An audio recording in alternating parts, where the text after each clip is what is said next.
Y justamente para hacer frente a este padecimiento, la labor de los nutriólogos es fundamental. Revisemos algunos datos sobre esta profesión hoy en su día.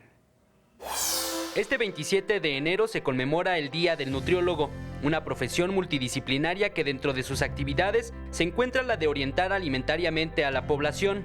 La alimentación tiene un papel muy importante en el mantenimiento de nuestra salud. Si yo no como correctamente y me falta algo, voy a tener una desnutrición o una malnutrición por deficiencia.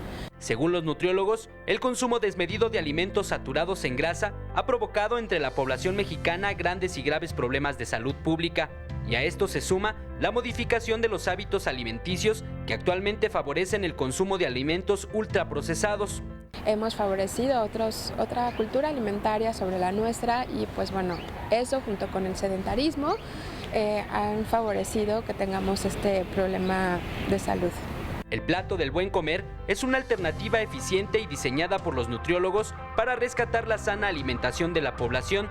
Se divide en 3 grupos de alimentos básicos: frutas y verduras, leguminosas y alimentos de origen animal, así como cereales.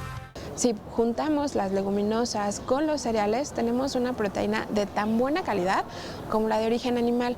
La ventaja aparte de esto es que no tiene grasa saturada como la que tiene la de origen animal. El plato del buen comer está puesto para las 3 principales comidas: desayuno, comida y cena. Es decir, que en estas comidas se necesita tener todos los grupos de alimentos. Con estas sencillas medidas, según los expertos, la alimentación de los mexicanos podrá mejorar y con ello la calidad de vida al evitar padecimientos crónico-degenerativos como hipertensión y diabetes. De ahí la importancia de la figura que los nutriólogos tienen en nuestra vida diaria. Eric Pinto, 21 Noticias.